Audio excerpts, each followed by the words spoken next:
Hey, good evening, everyone. Mike here. This is my weekly update. I hope everyone had a good week and a good weekend. I know things are tough and everyone is ready to kind of get out there. We'll go over kind of the numbers, some district initiatives, state of the emergency updates, community updates, my message of the week and quote of the week. But just wanted to kind of give you an idea of how we're trying to lighten up the mood and spend some of our time and get creative. My wife, the ever talented Christy Smith, created Disney in our house, and we did virtual rides. We all sat in a laundry basket and did the virtual rides on YouTube. We did Mickey Waffles. I was Chef Mickey. My wife did the castle with painter's tape on the wall, and we got our picture in front of the castle. Had a fun parade and did some other things. It was a lot of fun. We had an NFL draft party and decorated for that. My wife is a big Parks and Recreation fan and decorated and had fun with that. And then this weekend we went camping in the backyard and it was a lot of fun. I enjoyed it until around 3 a.m. Today went running, walk for Wendy or steps for Sharon. But what both of those things mean was supposed to be the ovarian cancer 5K today. Something that we always do annually, something that I really like to do in support of others and all of those battling ovarian cancer, and just to remember all of those whose lives are lost because of it. A lot of camaraderie and teamwork. So I was proud to be out there today for Aunt Sharon, and Wendy Basari, and just proud to continue that tradition and be with that team. My son followed me on the bike, and I wish I could say I was as fast as the year I medaled, but I was not. So where are we now? We are at 5,208 cases, 284 hospitalizations, 177 total deaths, 1,640 total recovered. The reason why the number lags sometimes with that is at the hospital, it's considered totally COVID recovered after 30 days. So that's why you've kind of not seen more cases totally recovered yet. And there have been 18,529 negative cases. So with the families that have been impacted and dealing with that, my condolences and sympathies to you, thinking about you. I know it's never easy to lose a loved one, especially in time of isolation. So I'm just so sorry. So from my family to yours, we're thinking about you. State of emergency updates on April 25th. Obviously, it was the mask wearing state of emergency update. So you are required to wear masks in public settings. And as of May 2nd, that's when businesses were mandated to make sure their employees had masks to wear as well. So if you're still without one or you need one, there's plenty of folks out there helping every day to make as many as possible or donate as many as possible. So let me know and I'll make sure you get one. The 14th modification came on April 30th, provides additional protections to residential renters, and it extends the deadline for the senior school property tax credit until June 1st. Community updates, good news on a truck restriction coming to Little Baltimore Road due to some constituent concerns. We did a truck traffic study on Little Baltimore Road, and they did come back and show that too big of trucks are going on Little Baltimore Road, big 4 axles and more. So we are trying to get that updated. What it does, it prohibits trucks over 2 axles. Signage will be installed after the Little Baltimore Road project is complete. That Little Baltimore and Valley Road project is tentatively scheduled to start on May 15th. That could change. I'll know more this week, so next week's update should have more information on that. I'll host a Zoom town hall about it to update everyone with the project manager. One of the vendors is out of Maryland, so that's why it's tentative, just depending on if they can get the right things back to get the project started in a timely fashion. It may have to wait another week or so. The Polydrome and Waste site, it is open Saturdays and Sundays, 8 a.m. to 5 p.m.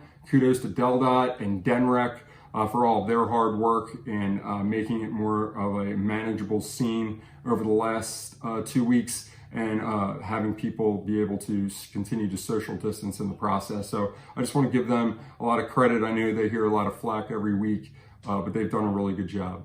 The Paper Mill Road full closure will now be till June 22nd. It was originally supposed to be 10 days, but traffic volume has gone down 80% since the state of emergency.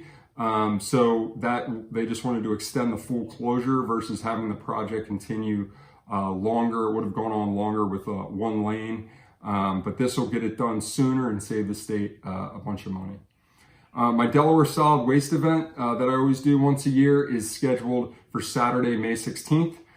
We are hoping that that is still on. So all DSWA events before May 15th have been canceled. We're trying to work with the governor's office to get approval for the May 16th event.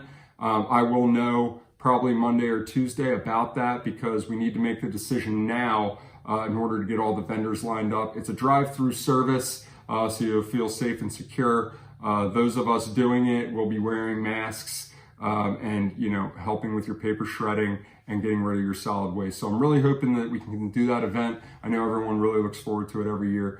So stay tuned for more details on that. District initiatives, I'm trying to recognize the class of 2020. You know, feeling for the seniors this year, not being able to go to their proms, finish their sports, doing the school plays, seeing their friends, all the fun stuff of senior year.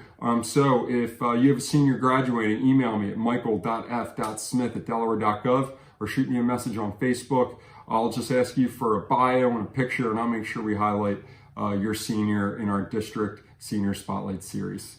PPE, still collecting PPE. Hats off to Greg at Drip Cafe. And we had a $500 donation come in. We were able to get meals to all the workers over there at the summit and then donate 200 masks, 150 face shields, gloves, and more. So it was really great. Continue to send it to me. I'm just blown away by everyone's ability to you know, donate what they have, small or large.